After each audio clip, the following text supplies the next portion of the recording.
लोकतंत्र की बुनियाद में है वोट।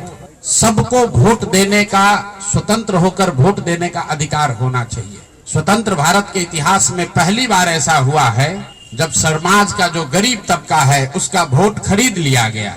ऐसा कभी नहीं हुआ।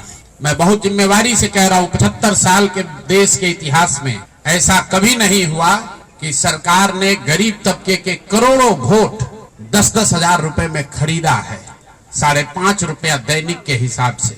ये साधारण बात नहीं है। आपकी जानकारी के लिए बता दो, भारत उन चंद देशों में है जहां आजादी के बाद पहले दिन से यूनिवर्सल वोटिंग का राइट है कि गरीब से गरीब आदमी भी, अनपढ़ हो, पढ़ा लिखा हो, किसी वर्ग का हो, किसी जाति किसी धर्म का हो, उसको वोट देने का अधिकार है। अमेरिका जैसे देश में अधिकार मिलने में दशकों लग गए। इस देश में यह अधिकार रहा है और बाबा साहब ने कहा कि मैं लोगों को हथियार नहीं, उनको वोट का अधिकार दे रहा हूं और वो वोट के अधिकार से ही पूरी व्यवस्था बनती चलती है। आप जो कैबिनेट का डिसीजन है उसको पढ़िए, उसमें लिखा गया है कि जो लोग भी इनकम टैक्स नहीं देते हैं और जो सरकारी नौकरी नहीं करते हैं वो सारे परिवार के लोग, उनको 2-2 लाख रुपया दिया जाएगा रोजगार करने के लिए और फिर अगले 1 महीने तक सरकारी व्यवस्था लगाकर महिलाओं को 10-10 हजार रुपए देकर उनका वोट खरीदा जाता है। उनके पीछे सरकार की व्यवस्था लगती है, वो पैसा लेकर बदल ना जाए। उनको जीविका के समूहों से जोड़ा गया, उनको जीविका की दीदियों को उनके पीछे लगाया गया कि भाई तुम जाकर इसी पर वोट करना। ये हुआ है तब आपको ये प्रचंड बहुमत दिख रहा है। कल गांधी मैदान में लोग शपथ ले रहे हैं, शुचिता की शपथ ले रहे हो। हम लोग नीतीश कुमार को ईमानदार व्यक्ति मानते हैं।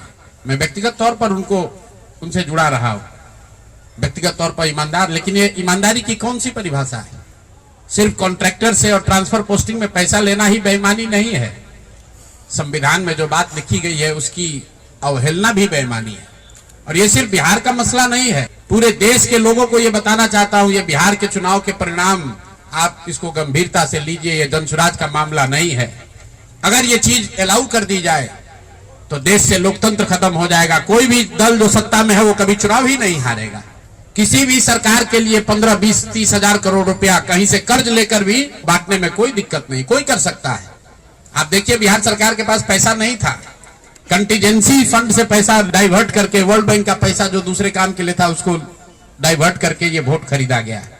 और मैं बिल्कुल गंभीरता से दावे के साथ कह रहा हूं, कैमरे पर कह रहा हूं कि सरकार ने ये 10-10 हजार रुपए में वोट खरीदा है। अगर मैं गलत कह रहा हूं तो सरकार हम पर केस कर दे, हमको जेल में डाल दे, पीछे हटने वाले नहीं।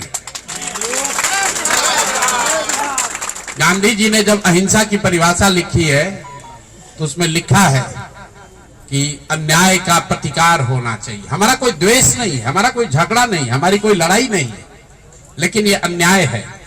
ये अन्याय जनसुराज के लिए नहीं है, राजनीतिक दलों के साथ नहीं है, कैंडिडेट के साथ नहीं है जो जीते और हारे। ये अन्याय उन गरीब लोगों के साथ है जिनको आपने 10 हजार रुपए का लालच देकर उनका वोट खरीद लिया, उनके बच्चों के पढ़ाई का हक छीन लिया, उनके बच्चों के रोजगार के सपने को छीन लिया। ये अन्याय है और उस अन्याय के सामने हम लोग झुकने वाले नहीं है, जनसुराज झुकने वाला नहीं है। इसीलिए एक दिन का आकर यहाँ मौन उपवास किया है ताकि उसी धरती से, उसी गांधी की सोच से प्रेरणा ले सके और पूरी ताकत से, ईमानदारी और शुद्धता से इस लड़ाई को लड़ सके।